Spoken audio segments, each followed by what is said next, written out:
Thank you for watching Community Television of the Southern Berkshires. And today is episode 4 of Families Like Ours, or FLO, which is a resource center designed to connect families who have children with special needs. And joining me today is Rania, Allison, and Amber. And today we are talking about IEPs. And an IEP is a individualized education program. I've also heard it called a individualized education plan. Let's start out with Rania. Tell me, how did you feel about your first IEP experience? Thank you. It was pretty intense in the beginning. You know, you really start to see the needs during early intervention, and you have an entire team that comes to your house and has really built a warm hug around your kids. And then they start to age out of that, which can be really scary. So for us at 2.9, we were told that Zachary was going to be aging out and that it was time to start discussing the IEP, which is a foreign language, right? And then they throw words like OT and PT at you. And do they need speech? And what does a full day look like? And for us, it was really scary in the beginning because he was barely 3 years old. We weren't prepared to send him to school, but at the same time, we didn't want him to go without all these services he grew to need. And so for us, we went to the table. I think the Pediatric Developmental Center did a really, really good job at making me feel comfortable. They came with me. There were probably 10 school staff there, and I was there with my husband and a person from PDC, and it was just super intimidating. I think at one point I started crying because I wasn't sure if they would be willing to give him a one-on-one, that was our biggest thing, right? Like safety. He's 3, but like he'll move in front of walking swings. He'll move, he'll pull books off the shelf and maybe get hurt. And so we ended up starting with short days, which I think was super accommodating. And so we went from, I think, Monday, Wednesday, Friday, like half days, and then we would add an hour or two.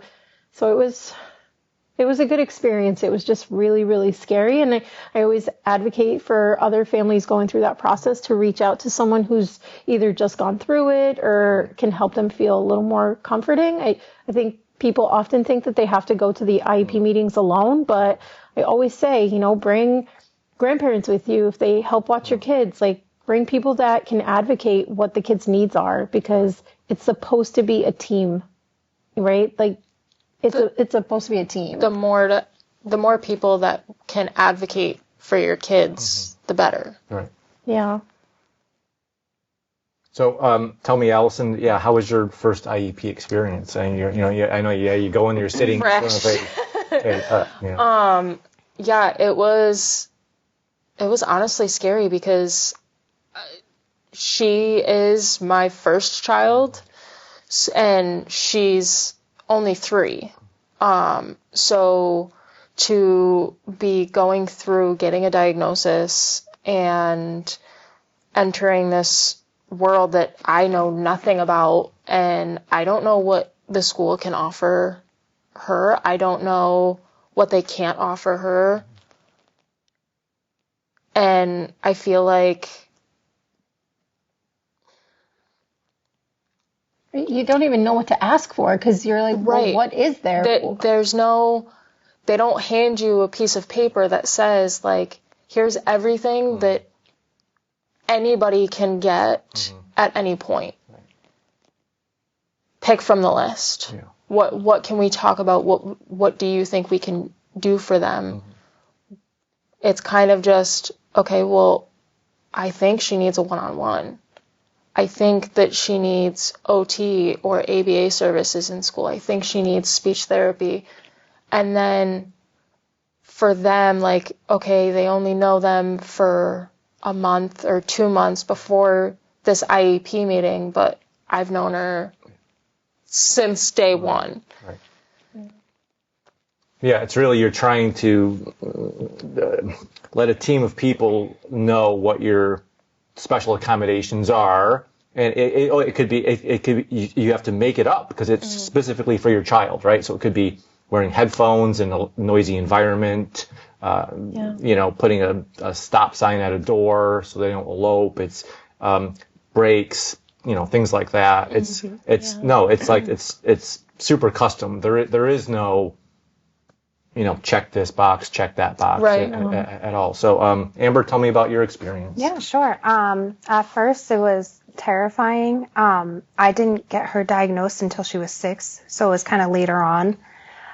So we went through the whole school process, getting calls almost every day. She's throwing fits, when really she was dysregulated. So, I went straight into school not knowing she had autism and then kind of piecing it together. We went all the way to Boston to get the diagnosis. And, even when I came with the diagnosis after, her IEP was still for, developmental delay. Mm-hmm.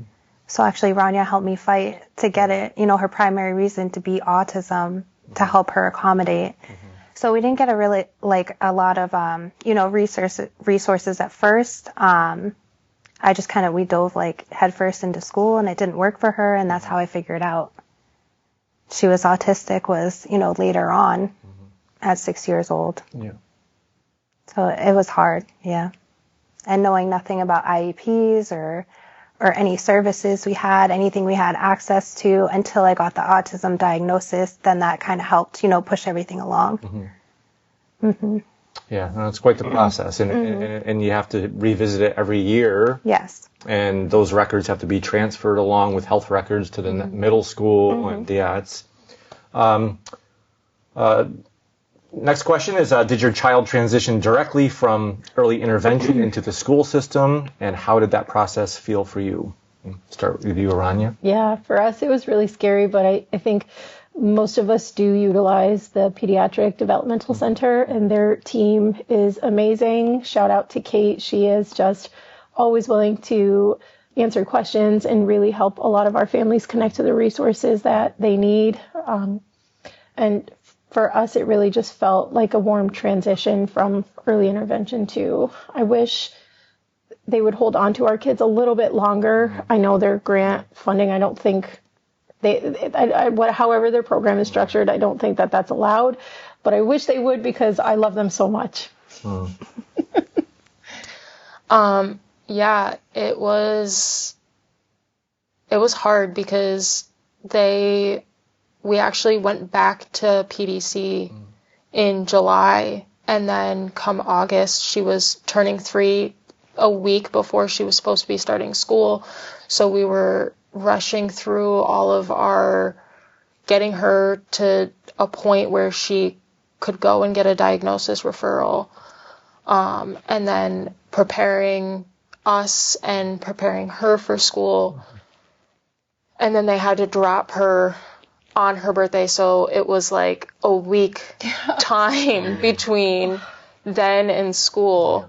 But they are great. They are still very reassuring of, if you have any questions, please reach out, and if you need anything or if you need to, we are always there.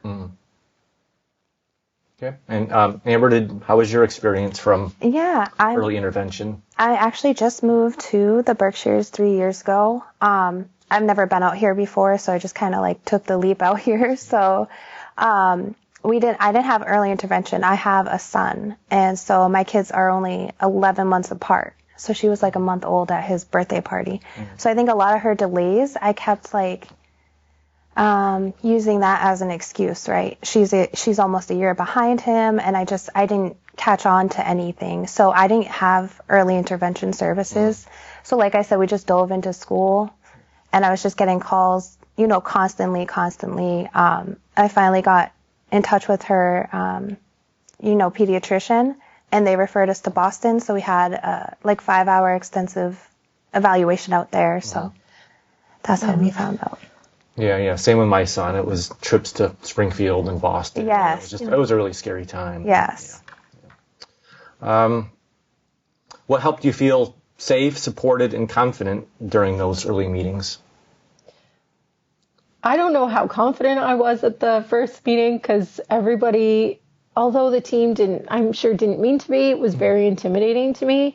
IEPs and 504s, and it's all such a foreign language when you don't know, right? I had 2 other kids. One was very gifted in math, and so we were used to a 504, but on like a gifted side. And so it was like, oh, okay, like that must be what they're all for. Like, and then you hear language like IEPs and speech, and you almost feel like you have to prove that they need these services. And one thing I always like to tell new parents is, let the school prove they don't need them. Let them do the assessments. And if you don't agree with them, it's okay to ask for outside referrals.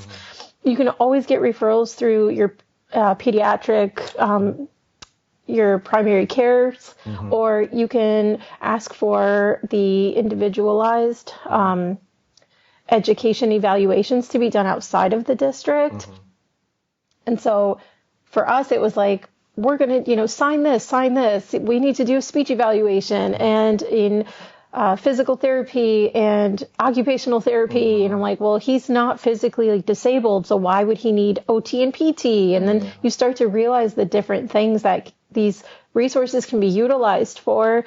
And so it just becomes so much so fast. And it's like once they push that button, it's like, it's time for school, go. It just feels like sometimes it doesn't stop, because by the time you're like, okay, we're settling into our IEP, everybody and every teacher and every staff and every support is like doing what they're supposed to, and the fight is over, take a deep breath. And it's like, just kidding, it's been a year, now you have to do it all over again. And then there's the every year evaluations, or the every year plans and programs, but then there's the triannuals.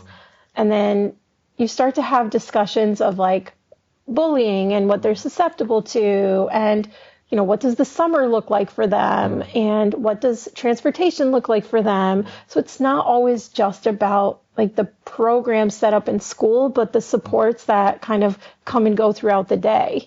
And if there is a one-on-one, are they compatible? Like, it's just so much all the time. And it's just not maybe something a traditional parenting experience would even think about. But then you're kind of thrown in and you're like, okay, we're doing it. Yeah. Was there anything that you found helpful or supportive in the beginning, or honestly, was it the Wild West? Right before school started, I found FLO. So Families Like Ours is honestly what made me feel comfortable and supported, because I have no idea what I'm talking about, but somebody in the group might know and be able to give me the advice that I need to be able to push over what needs to be advocated for her and what she needs. I get all of my knowledge from all of the other families and Rania. And without that, I would have no idea what I'm doing. Yeah, you really need to be an advocating warrior. I've learned that. You really have to speak up and advocate for, pass along everything you see in your child that he or she needs. You have to really spell it out for everybody. And as far as the OT, PT, we did take advantage of the like BMC, and at first you're like, well, my child is, good with all that stuff. But I think in many of these kids with autism, I think their body feels out of balance. I think they feel, I've heard that comparison many times, and it did help. So Amber, how about for you? How was the beginning time for you there as well? I will say it wasn't great, and I think it's okay for people to know that at first it's not going to be great. You're not going to have a ton of support. So like Rania said, like going in is, a foreign language. I did not feel comfortable or confident until Rania stepped in. So here we are, my daughter is 6. And Rania really advocated for me, and I could just never thank her enough. So she really is the support that I needed. Yeah, no, what a great program. It is one of those things. It takes a village. You can't do it on your own. You really can't. It's a complicated process. What are some strengths or qualities your child brings that you want the team to really understand? This, for me, the biggest quality is to remind staff that there's this plan, right? And there's a plan for meltdowns, and there's a plan for dysregulation, and there's a plan for lunch, and there's a plan to do OT and PT and speech, and it's so structured. And I think sometimes we have to take a step back and remind ourselves, like, these are just kids, right? Sometimes they also just want to play and be in a least restricted environment and learn from peers, but also maybe today just everything gets thrown out and they hang out in the, like this morning, my son was so dysregulated. I don't know why. It could be something as simple as, the cheese company changed the color of the box and we're dysregulated now. It could be medications you're trialing. And so we walked into the school and his speech therapist just happened to be there along with his one-on-one. And she just bluntly said, let's go to OT, let's go swing, and it came from, we're going to do this and we're going to go to the classroom. We're going to sit down and have circle time and you're going to like it whether or not you're dysregulated or not. Like, no, that sometimes the plan just needs to change and people need to be accommodating of that. Right. Sometimes it's, it's okay to call me and say, he's having a really hard day. What do you want to do? What would help? Right? Like consulting with parents and not feeling like they have all the answers. Because we know our kids better than anything. And if that had happened later in the afternoon, or like maybe he's really tired, like, okay, school's not really for napping when you're 10, but like maybe that's what he needs. So let him rest. I think definitely using parents as a resource for the schools would be a huge thing. But for me, honestly, they're smart. They're really, really smart. But to also remember that they're the age that they are. My daughter, she's only 3. There shouldn't be super extreme high expectations that she should be able to contain herself and hold herself together. And that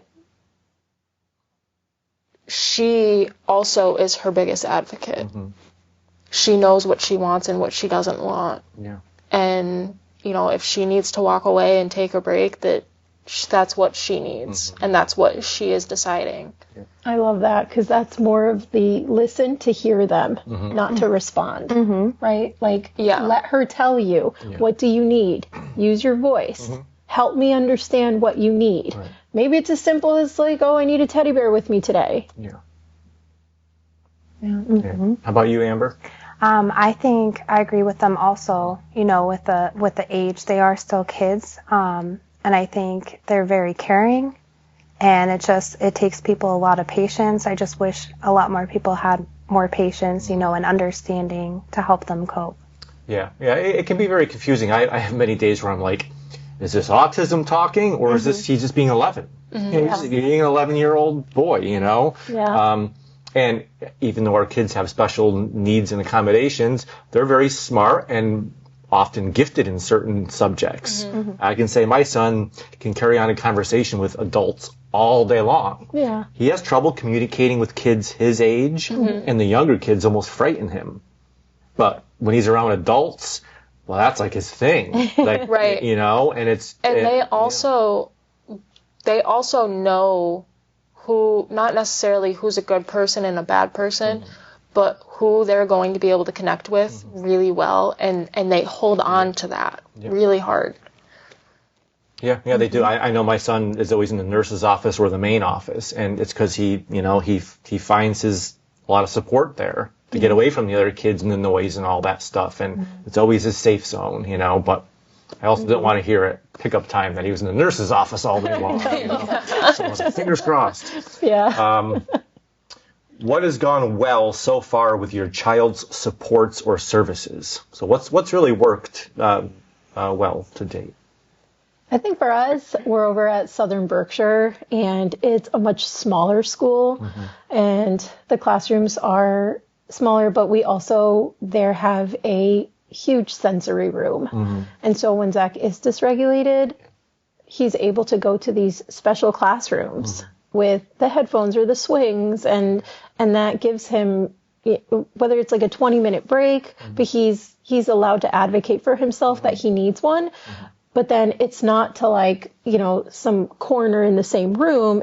He can literally like raise the flag and say, hey, I'm at my wit's end today or right now, and I really need a break. And I think our school does a really good job at accommodating that. But yeah. And then the other thing is there's not a lot of staff changeover where we are. And so when he walks into the school, he's loved because these are the same people that watched him grow up. Yeah. And that's huge, especially after COVID, because there was a lot of, you're going to be home. You're not. Like, our kids don't necessarily participate in Zoom or those meetings. And so we were able to meet people outside or create a space where when they went back, they were familiar faces. Yeah.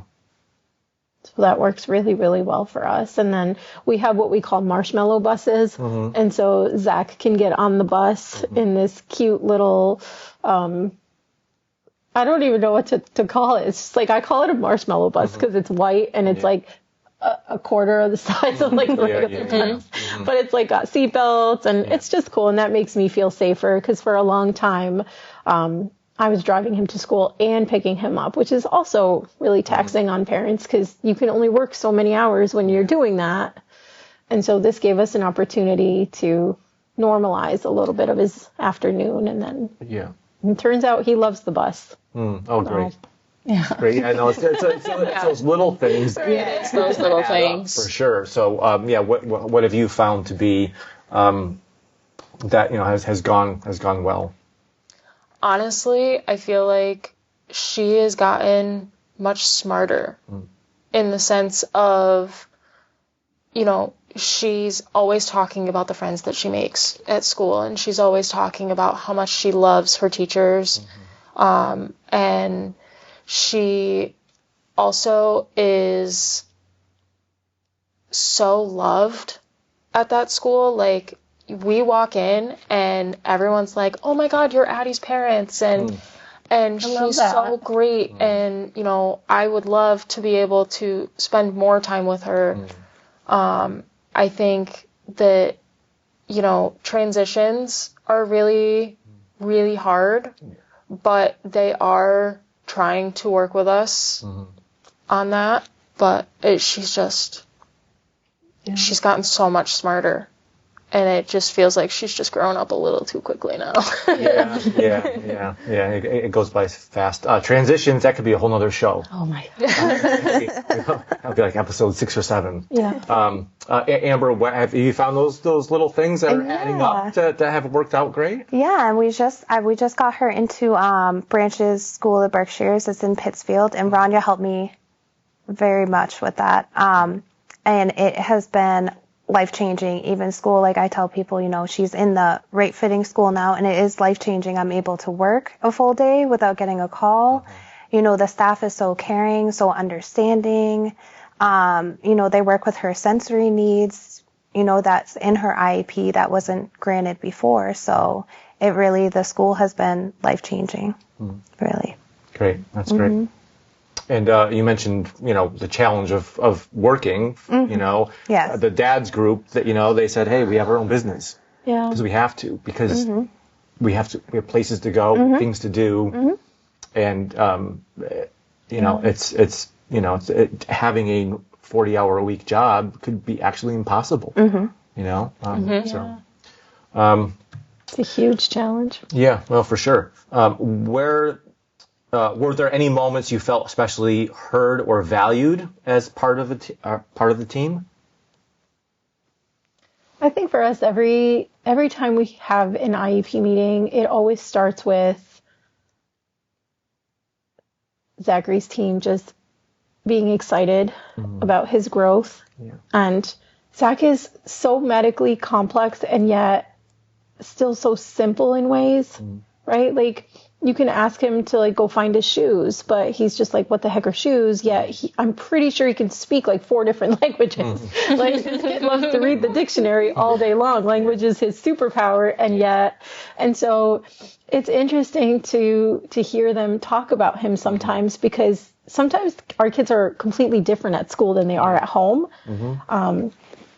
But I also think that it can get, it's heavy some days, because they might have an 8-hour school day, but then after school there's services. And so how do we accommodate these 12-hour days while also accepting their children, while also accepting that it's a lot for everybody? Yeah. And so it's really nice to hear them celebrate his small accomplishments, because sometimes they are really small, right? Like utilizing the potty in the right way, or actually going to the potty is huge for some of us. And yeah, it's a lot. Yeah, they have this whole other life at school, and you're not there physically. And so when you go to that meeting and you hear those positive things that they see, your child's growing and things are working. Have you had that experience? I've had that experience, honestly, every time. I mean, in November when we got our diagnosis and we had another IEP meeting a couple weeks later, it was, oh my God, like, we love her so much. She is just this lovely, caring little child. And she's so smart, and she flourishes. Yeah. Amber? I will say with the new school, there's a lot of support, and I feel really heard with her being here for the first time. Again, Rania, she's just such a good person. I could never say enough good things about her friendship, her advocating, everything she does for the community, and the things she's done to help me have been life-changing. I feel like I was heard. I think our email the first time was it was like a chain of 225 before you just gave me your number, just call me. So Rania has been a huge, huge support. Yeah, I'm always thinking how can we get more people to find you? It's I feel like you need a billboard up on Route 7. Yes. Because it's the billboard right in Great Barrington. Because some of these things are right here in front of us and you don't know. It's like a school in Pittsfield. I didn't hear about it till this morning. So it's and I hope we use this show to make these connections. Like I always say, if we help one family, we've done our job. Yes. And that's why it's so important. What parts of the IEP process have felt clear or manageable for you? Manageable, I think, are reading through the assessments, because I can take my time, I can highlight. The challenging piece is sometimes not seeing eye to eye with the schools and me thinking okay, he needs this. And some hesitation. I think in the beginning there was a little hesitation on a one-on-one, and some things, I think to parents are negotiable, and other things are just not. And it's almost like stand your ground, right? Yeah. You have to understand the schools, I think often they will listen, but we don't always agree. I've been fortunate enough where we always find a medium where things make sense. Yeah. And I think as parents too, we have to be willing to listen, because again, they can present very differently at school. Right. Okay, well, I think we're almost out of time, but I think we could talk for hours about this, and it's just so helpful, because I hear things in other parents, especially keywords, advocating and it's always with each family. I find those similar things as it relates to an IEP and things like that. So I think people need to speak to other people, other families who've been through the process, and then they can better understand it. So, but let's continue this conversation, and we'll see you next time. And before we go, tell me, how can people find families like ours? I know I've seen a lot of emails about events in the community and things like that. So how can people find you? Yeah, we have a really fun, active Facebook group. And so you can always send us a private message. We can add you to the newsletter. You can email me at rania@familieslikeoursinc.com. Rania is RANIA. You can find our website, which is familieslikeoursinc.com. Send us messages, keep up on our calendar. We also have a really, really fun walk planned on April 18th at Monument High School Track. It's from 11 to 2. We're going to have over 30 resource vendors, including Branches, is going to be there. Super excited. And by coming to the walk, you're not only showing support for our community, for children of all abilities, but you get to connect with resources. So we're going to have DJ Champ is going to be there, really bringing the beat.